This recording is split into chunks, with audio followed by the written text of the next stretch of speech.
네, 오늘 이 말씀은 예수님께서 잡히시던 날 밤의 사건을 기록하고 있습니다. 만찬을 마치시고 난 다음에 이제 기드론 시냇가 건너편에 있는 한 동산에 가셨다고 오늘 1절 말씀에 성경은 우리에게 말씀해 주고 있는데요. 여러분이 너무나 잘 아시는 겟세마네 동산으로 가신 겁니다. 감난원으로 가셨습니다.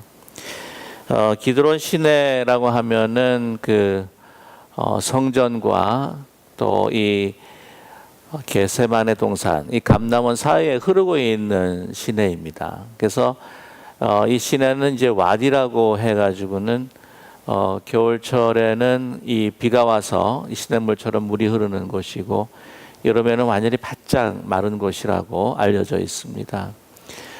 그래서 이 기드론 계곡이라고 하는 것은 이 마른 그 시즌에 죽음과 같은 계곡이다라고 이렇게 알려져 있습니다. 거기에 참 많은 그 슬픈 사연들이 담겨 있는데 그 아히도벨이 압살롬과 함께 같이 반역을 했다가 나중에 이제 본인이 생명을 끊게 되는데 바로 이 장소로 또 알려져 있고요. 압살롬도 마지막 죽음의 그 장소가 바로 여기였다라고 그렇게 이야기를 합니다. 뿐만 아니라 여러분께서 너무나 잘 아시는 그 에스겔 그 환상을 보게 되면 마른 뼈 환상이 나옵니다. 그래서 유대 사람들은 거기에 정확하게 그 골짜기의 이름이 기록되어 있지 않지만은 그들은 기드론 시내 이 곳이라고 그렇게 그들은 생각하고 있습니다. 죽음의 계곡이라고 하는 것이죠. 근데 거기에 보게 되면은 6월절 날에 그 시냇물과 함께 이제 이 붉은 그 피가 흐르는데 여러분께서 짐작하셨겠지만은 6월절 시즌에 잡는 그 양들의 그 피가 기드론 시내로 이제 흘러내려오게 됩니다. 그래서 성전에서 하수도를 통해서 이제 피가 줄로 흘러내려서 이 기드론 시내에 합류해가지고 이렇게 쭉 흘러내려오는데 그 피 냄새가 그 진동을 한다고 그래요. 그럴 수밖에 없는 것이 뭐 하루에도 양만 잡는 숫자가 한 25만 마리가 된다고 합니다. 그 수십만의 그 순례자들이 시온 산 그 템플 마운틴 그 성소를 찾아서 이제 제사를 지내기 때문에 많은 제물로 인해서 흘러내리는 그 피가 이제 기드론 시내로 이제 흘러내리게 되는데 예수님께서 잡히시던 날 밤 그 기드론 시내를 이제 건너가시면서 그 피로 진동하는 그 냄새를 맡으시면서 짐작하셨을 것입니다. 이 피가 바로 내 피가 흘러가는 그 강이 되고 또한 이 피를 통해서 내가 임박한 시간이 다가왔구나 하는 것을 더욱더 처절하게 느끼게 되셨다고 하는 것이죠. 다가오는 이 십자가의 운명을 이제 후각으로도 체험을 하시면서 이제 기드론 시냇가를 건너서 겟세마네 동산으로 올라가게 되십니다. 여러분 자기의 운명이 이렇게 펼쳐질 것이라고 이제 예상을 하면서 그것을 냄새로 이 시각으로서 이거 볼 때에 어떤 느낌이 들까 하는 생각을 갖게 됩니다. 피하고 싶지 않을까? 여러분 갑자기 당하는 죽음이 아니라 이렇게 천천히 다가오는 이 죽음을 예상을 할 때에 얼마나 두려울까 하는 생각을 갖게 됩니다. 오늘은 이 겟세마네 동산에서 감람원에서 일어났던 그 예수님의 그 기도의 그 시간에 대해서는 이제 상세하게 기록하고 있지는 않습니다. 그러나 우리는 다른 복음서를 통해서 이 겟세마네 동산에서 예수님께서 무엇을 하셨는가 하는 것을 우리는 너무나 잘 알고 있습니다. 바로 기도하셨다고 하는 것이죠. 이런 죽음이 다가오는 정말 급박한 순간에 여러분 기도할 수밖에 없을 것입니다. 그러나 오늘 말씀을 보게 되면은 2절에 그곳은 가끔 예수께서 제자들과 모이시는 곳이므로 예수를 파는 유다도 그곳을 알더라라고 말씀하고 있습니다. 그곳에 예수님께서 제자들과 함께 이렇게 자주 모이셨던 이유는 바로 기도였습니다. 여러분 기도라고 하는 것이 우리가 참 급박할 때에 정말 뭐 필요한 것이 있어서 나를 구해달라고 하나님 앞에 간절히 이제 기도할 때가 있지 않습니까? 그러니까 예수님처럼 언제든지 정말 무시로 수시로 하나님 앞에 기도하고 하나님의 뜻을 간구하지 않고 그냥 그때 급할 때만 주님 앞에 무릎 꿇고 기도할 때는요, 우리는 하나님의 뜻을 찾고 하나님의 뜻이 내 삶 가운데서 이루어지기보다는 우리는 많은 경우에 내가 원하는 것들을 취하려고 하나님 앞에 기도할 때가 너무나 많다는 사실입니다. 그러나 예수님께서는 항상 기도하시고 수시로 기도하시고 겟세마네 동산을 찾으실 때마다 기도하시는 예수님이셨기 때문에 예수님은 정말 자기 자신이 바라고 원하기보다는 하나님의 뜻이 이루어지기를 원하는 기도를 늘 드렸다고 하는 것이죠. 또한 그것으로 인해서 이렇게 정말 처참한 십자가의 죽음도 담담하게 맞이할 수 있었지 않았을까 하는 생각을 갖게 됩니다. 물론 다른 복음서에서 기록하는 예수님의 기도 가운데 정말 이 흘러내리는 그 땀방울이 핏방울이 될 때까지 간절히 하나님 앞에 기도하면서 정말 하실 만한 것은 이 잔을 내게서 지나가게 해주시기 원합니다 라고 하는 고통과 갈등도 있었지만, 그러나 늘 주님 앞에 기도함으로 또 하나님께서 예수님을 도와주셨기에 그 주신 하나님의 그 길을 걷게 되었다고 하는 사실입니다. 오늘 2절의 말씀을 보게 되면 다시 한번 예수를 파는 유다도 그곳을 알더라라고 이야기를 합니다. 그러니까 예수님께서 겟세마네 동산으로 가서 기도하시게 갈 것이다 라고 하는 것을 미리 예상하고 유다도 알았다고 하는 것이죠. 그래서 여기서 보게 되면은요, 피할 수도 있었다 하는 생각을 갖게 됩니다. 유다가 자신을 팔게 될 것이라고 하는 사실도 정확하게 아셨다고 하는 것이죠. 아마 그러기에 이 길을 완성하시기 위해서도 기도하기 위해서 가셨는데, 보게 되면 기도하시러 가지 않으셨다고 하면은 어쩌면 죽음을 피하실 수도 있지 않았을까 하는 생각을 갖게 됩니다.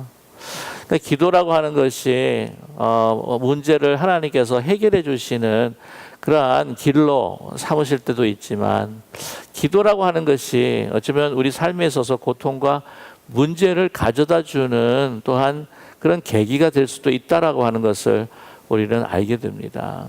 아시겠지만 여러분, 그 다니엘이 그 총리의 자리에 있었을 때 많은 사람들이 시기를 했습니다. 그래서 어떻게 하면 이 자리에서 끌어내릴까, 그를 죽일까 하다가 어떻게 하죠? 그 왕에게 진언합니다. 다리오 왕에게.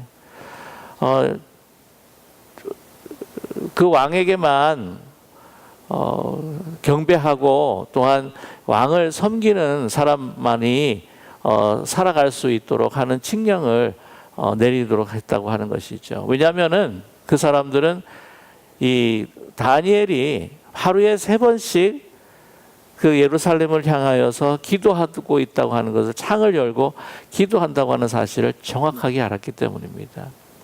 그 기도한다는 사실을 통해서 이 다니엘을 우리가 죽일 수 있다라고 그들은 생각했기 때문입니다. 그러니까 기도하는 그 모습으로. 그러나 다니엘은 죽을 줄도 알면서 그때 잠시 동안 이 칙령이 끝날 때까지만 그래도 참고 그냥 숨어서 하자, 또 하지 말자, 뭐 하나님 이해하시겠지?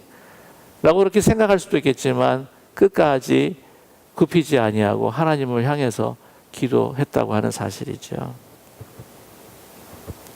예수님께서도 그 기도를 멈추지 않으셨습니다. 거기에 가면은 이제 유다가 알 것이고, 또 유다가 또한 예수님을 팔아서 다른 군사들을 모아서 이곳으로 오게 될 것이고 하는 모든 것들을 다 예상하면서도 불구하고 예수님께서는 여전히 주님 앞에 늘 기도했던 모습을 잊지 아니하시고 감람원으로 올라가셔서 겟세마네에서 기도하셨다고 하는 것이죠.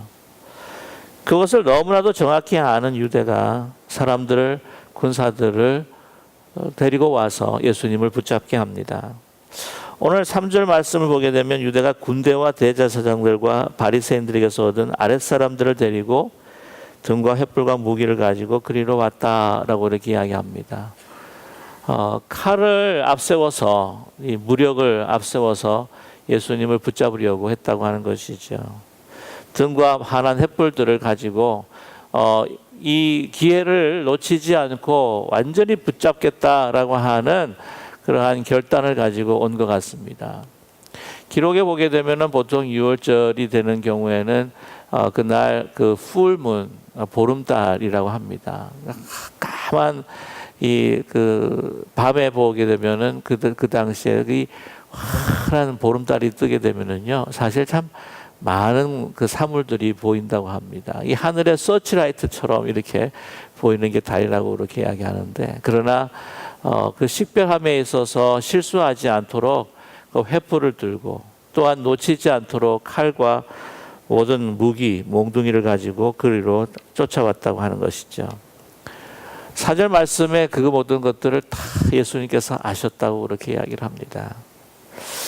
그러면서 오늘 이 말씀에 당황하지 않은 예수님을 발견하게 됩니다. 아마 기도를 다 마치시고 하나님의 뜻이 이제 완전히 이루어지는 것에 대해서 이제는 순종하기로 결정하셨던 예수님, 그의 모습은 이제는 두려움이 사라지고 담대함과 당당함이 남아 있습니다. 오늘 말씀 보게 되시면 4절에 나 당한 일을 다 아시고 그들이 다가올 때에 숨지 않으십니다. 당황하지도 않으십니다. 그들에게 먼저 물으십니다. 너희들이 계획하고 있는 것들을 다 아신다는 마음으로 물으십니다. 너희가 누구를 찾느냐?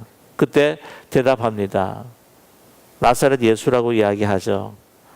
그때 뭐라고 이야기하십니까? 자기가 자신을 밝힙니다. 내가 그 사람이다. 근데 오늘 말씀 보면 6절 말씀 보게 되면은요, 한 가지 참 이상한, 우리가 그냥 스치고 지나갔던 사실이 뭐냐면은요, 이 군사들 정도 되면은 그때 추정할 때에 한 200명 정도가 왔다라고 이렇게 학자들은 추정하고 있습니다. 숫자로 봐도요, 지금 12명, 유다가 그쪽에 섰으니까 이제 11명이고, 201명 정도 이렇게 왔다고 하면 숫자로 봐서도요, 엄청난 차이가 납니다. 숫자에 눌릴 수 있다는 거죠. 그러나 예수님은 죽을 각오가 되어 있을 때에 두려워하지 않습니다. 죽음을 초월한 그 마음, 그것보다도 더 담대한 마음이 없다고 하는 거죠.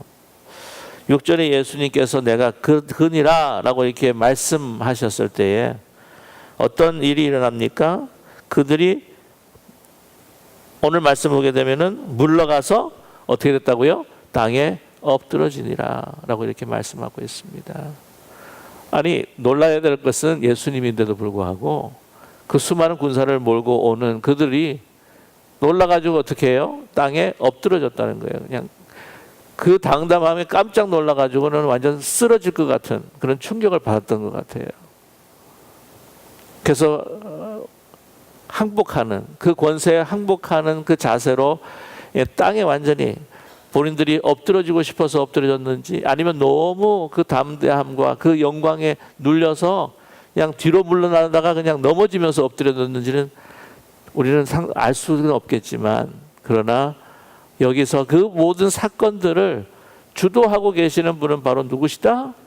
예수님이시라고 하는 것을 우리는 깨닫게 됩니다. 저와 여러분, 하나님께서 주신 길이다, 하나님께서 주신 사명이다, 이것이 내 목숨보다 더 귀하다라고 하는 분명한 그 진리를 깨닫는 자에게 있어서 숫자가 문제가 아니라는 거죠. 외적인 조건이 문제가 아니라는 거죠. 어떤 상황에서도 담대함을 지킬 수 있는 것이 바로 우리 믿는 사람이라고 하는 분명한 사실을 믿고, 여러분, 세상이 험하고 세상이 너무 우리보다 크고 이 세상에서 우리가 경험하는 어떤 문제들이 우리가 어떻게 다 극복할 수 없는 것 같은 두려움에 휩쌌다고 할지라도 주님 앞에 기도함으로 주님께서 주시는 분명한 사명, 이제 목숨을 그들이 빼앗을 수는 있겠지만은 그러나 영혼까지 빼앗을 수 없는 하나님의 뜻이 이루어질 때에 부활의 영광을 우리가 누릴 수 있다라고 하는 확실한 믿음을 통해서 여러분 두려워하지 않고 담대하게 이 세상을 이기며 살아가는, 세상이 감당할 수 없는 저와 여러분 되기를 간절히 소망합니다. 그 모든 사건들을 주도하시는 주님입니다. 아마 이렇게 확 그냥 뒤로 물러가다가 만약 여러분, 저는 그런 생각이 들어요. 이 앞으로 같이 이렇게 막 가다가 앞 사람이 너무 놀래가지고 예수님의 그 담대함과 그 권세에 놀래가지고 뒤로 확 물러가는데, 왜 도미노 현상이라고 하는 거 아시죠? 다다다다다 그냥 예수님이 더 황당하시고 놀라셨던 것 같아요. 그것 때문에. 7절의 말씀 보시게 되면은 이에 다시, 야, 누구를 찾니 도대체? 하고 물으십니다. 그럴 때에 다 쓰러진 가운데서 나사렛 예수입니다. 예수님께서 대답하실 때 너에게 내가 그니라. 그리고 제자들에게 이야기합니다. 주위에 있는 제자들이 나를 찾거든 이 사람들이 가는 것을 용납하라. 그 제자들을 바라보신 거예요. 그러니까 나를 잡지 다른 사람을 어떻게 해요? 내 제자들을 잡지 말아라. 그 이유는 9절에 말씀하십니다. 이는 아버지께서 내게 주신 자 중에서 하나도 잃지 아니하였사옵나이다 하신 말씀을 응하게 하려 함이로라. 이미 기도해서 하나님 앞에 드렸습니다. 내가 이 사람들과 함께 있었을 때 내가 그들을 보존하였습니다 라고 하는 유명한, 여러분 아시죠? 17장에 예수님의 기도에 그 12절에 나타나 있습니다. 내가 그들을 보존했습니다. 그들도 다 함께 십자가에 죽을 상황이 아니라고 하는 것이죠. 나만 잡아가십시오. 우리 하나님의 사명을 다할 때는 참 외로운 길일 수도 있다고 하는 것을 이것을 통해서 우리는 알 수가 있습니다. 이 모든 사람들은 내버려 두고 나만 잡아가라. 이것도 참 영적인 지도자가 가져야 되는 그런 한 책임감이 아니겠는가 하는 생각을 갖게 돼요. 보통 이제 영화를 보게 되면은 이제 막 인질극이 일어나는 영화를 가끔 보게 되면은 그 인질극 일어나는 곳에 막 아버지가 막 찾아옵니다.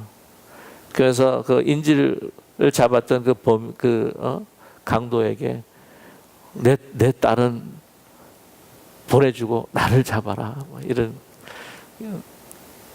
그런 영화들이 있지 않습니까? 예수님께서 그 모든 것들 하나님의 뜻 가운데 생각하시면서 나 하나 죽음으로 인해서 모든 인류가 살 수 있다고 하는 것을 분명히 아시기 때문에 다른 사람들은 내버려 두고 그 사람들의 생명은 내버려 두고 나를 잡아가라. 나만 잡아가라. 라고 하는 말씀을 하고 계십니다. 자, 그런데요. 오늘 10절 보게 되면은 이 시몬 베드로가 칼을 빼듭니다.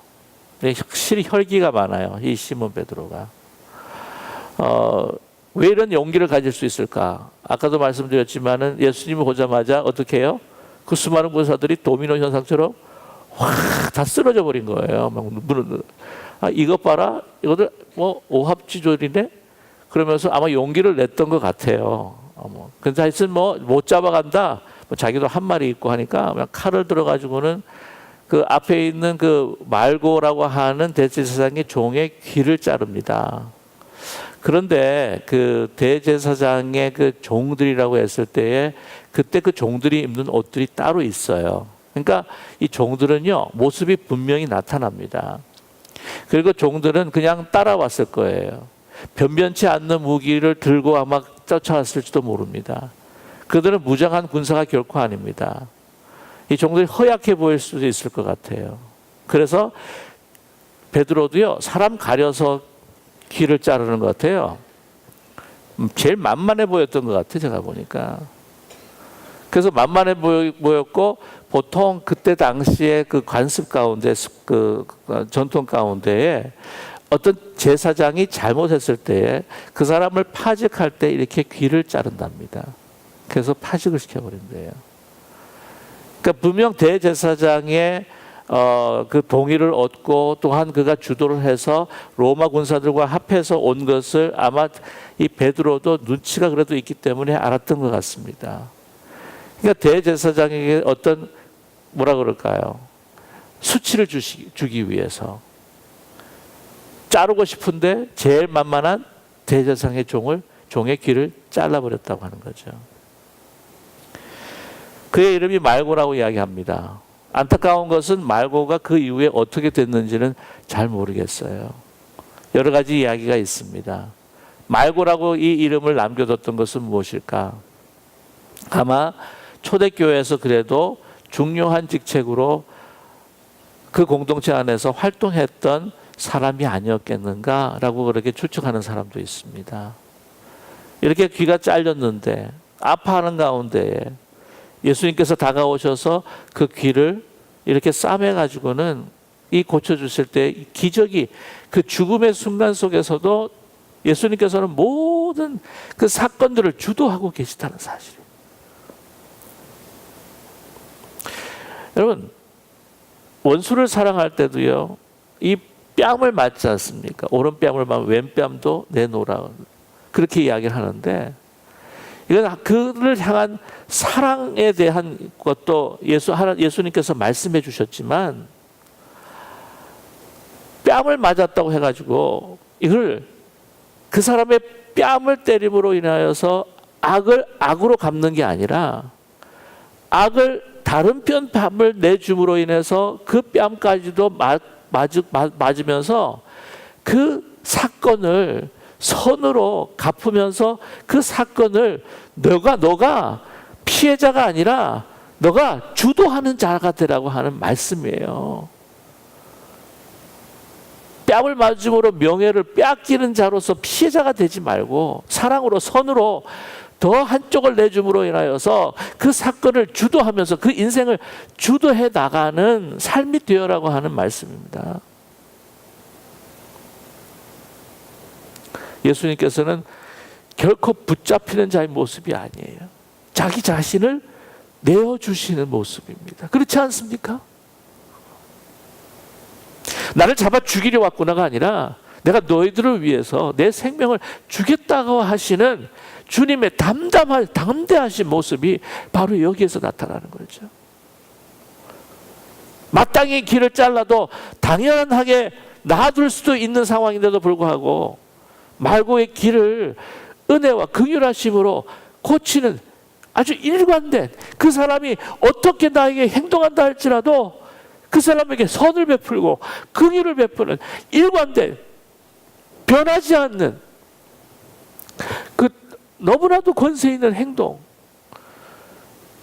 그것에 아마 감동이 되었을 것이다.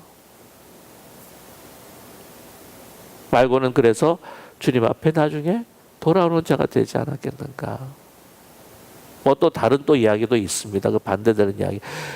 뭐 갈등을 가지고 있는 이 말고가 정말 주님이 바로 그리스도식으로 하나님의 아들이구나라고 하는 그 생각을 가졌는데도 불구하고 자기는 대제사장이라고 하는 종이라고 하는 그 신분 때문에 그것을 벗어나지 못한 어떤 갈등적인 모습들을 또 다른 기록에서도 발견하게 되긴 합니다만, 아무튼 예수님께서는요, 붙잡히는 자의 모습이 아니에요. 자기 자신을 어떻게 해요? 내어주는 자의 모습입니다. 너가 너희들 생명을 빼앗으러 온 게 아니라 내가 너희를 위해 내 생명을 주겠다라고 하는 그러한 주관자의 모습으로 예수님은 서 계시다고 하는 사실입니다. 예수님께서 베드로에게 이르십니다. 칼집을 꽂으라. 우리 11절 같이 한번 읽어볼까요? 예수께서 베드로더러 이르시되 칼집에 꽂으라. 아버지께서 주신 잔을 내가 마시지 아니하겠느냐 하시니라. 칼은 칼로 망한다고 다른 복음서에서 말씀하고 계십니다. 그죠?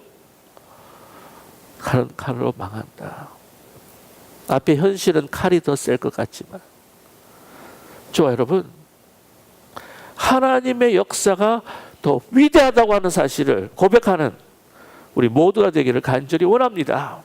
하나님의 말씀이 어떤 검보다도, 어떤 무력보다, 힘보다도 강하다고 하는 것을, 어떤 경제적인 힘보다도, 논리보다도 하나님의 말씀이, 하나님의 뜻이 그 어떤 것보다도 강력하다고 하는 것을, 강하다고 하는 것을 믿는 우리 모두가 되기를 간절히 소망합니다. 인간의 말로 쓰는 펜이 칼보다도 강하다고 고백하지 않습니까? 하물며 하나님의 말씀이야. 창조하신 하나님의 말씀, 하나님의 뜻이야.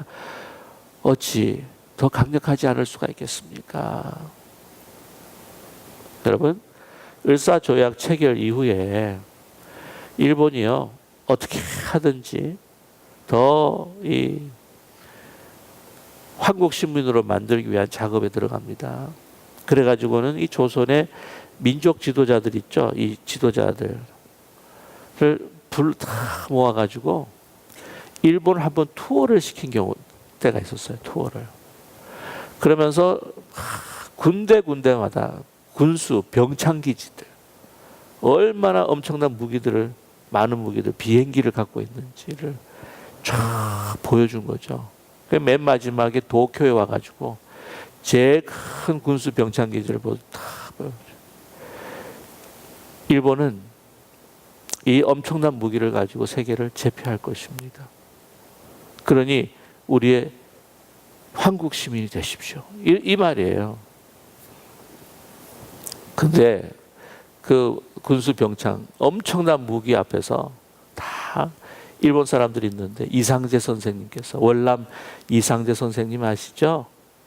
뭐라고 말씀하신 줄 아세요? 담담하게, 칼로 선자는 칼로 망합니다. 그랬다는 거 아니에요. 망한 거죠, 망한 거예요. 그 엄청난 그 일본의 그 세력 앞에서 하나님의 진리의 말씀을 선포하니, 여러분, 결과는 망했습니다. 원폭 투하로 뭐 히로시마에는 20만 명이 죽었고요.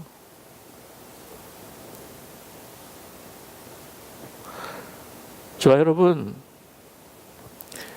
하나님의 뜻, 하나님의 약속, 그러기에 이 고통도 어떻게 해요? 누가 주셨다고요? 아버지께서 주신 잔입니다. 그러나 이 쓴 잔을 통하여서 나중에는 영원한 기쁨의 부활로 전환되고 역전되는 하나님의 뜻이 이 잔에 담겨 있다고 하는 사실을 또한 주님께서는 분명히 아셨다고 하는 것이죠. 지금 당장 우리에게 보이는 두려움, 그러나 우리가 말씀을 붙들고 주님께서 우리에게 행하시는 뜻이 내 뜻 가운데, 이것이 쓴 잔이라 할지라도 내가 마실 때에 하나님은 우리의 삶을 통해 하나님의 능력과 영광을 나타내 주실 줄로 믿습니다. 지금 우리의 두려움을 우리의 용기로 바꿔주실 것이고, 우리의 슬픔을 우리의 기쁨으로, 우리의 아픔을 우리의 즐거움과 우리의 눈물을 웃음으로 바꾸어 주시는 우리 부활의 능력이 하나님이신 줄을 분명히 믿고, 이 세상 어떤 문제든지, 육신의 문제든지, 경제적인 문제든지, 우리 자녀의 문제든지, 이 모든 것들을 하나님의 뜻 가운데 우리가 받아들이고 주님 앞에 기도하면서 주의 언약의 말씀을 붙들고 승리하는, 주님 우리와 함께 계시니 인생을 주도하며 주체적인 역할을 하며 살아가는 이 세상 이길 수 없는 저와 여러분 되시기를 주님의 이름으로 간절히 축원합니다.